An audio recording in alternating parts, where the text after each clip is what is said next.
Next one is Mr. Tural Kanyaliev, representing on behalf of the EC Group. Please.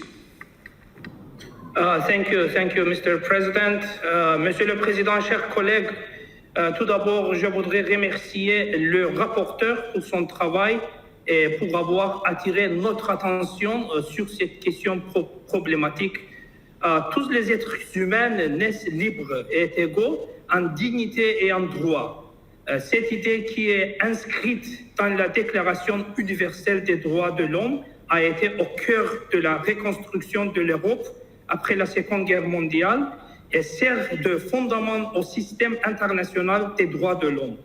Le racisme et la discrimination contre les personnes d'origine africaine sont omniprésents dans toute l'Europe et dans de nombreux aspects de la vie, y compris le travail, l'éducation, la police et le système de justice pénale.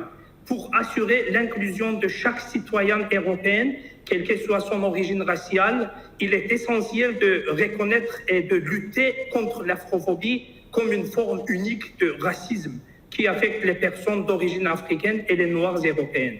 On estime que 15 millions de personnes d'origine africaine vivent en Europe, ce qui en fait l'une des plus grandes communautés marginalisées d'Europe.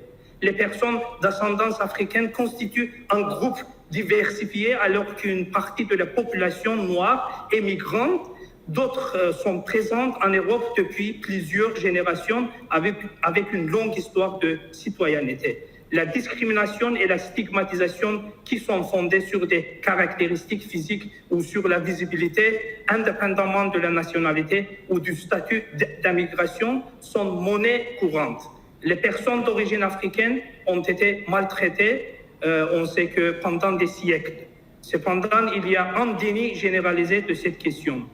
La discrimination sur le lieu de travail est généralisée. Malheureusement, des obstacles sont parfois érigés à chaque instant pour empêcher cette personne d'obtenir des emplois qui correspondent à leurs capacités et à leur expérience. Les personnes d'origine africaine sont également plus vulnérables à la brutalité policière, au profilage racial et à la violence et aux abus racistes par rapport à l'ensemble de la population dans de nombreux pays.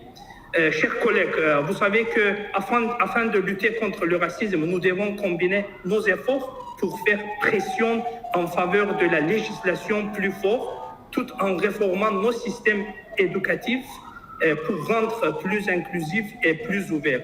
Nous devons également mettre en avant une volonté politique plus forte pour assurer l'égalité d'accès à l'éducation, à l'emploi, au logement et aux soins de santé.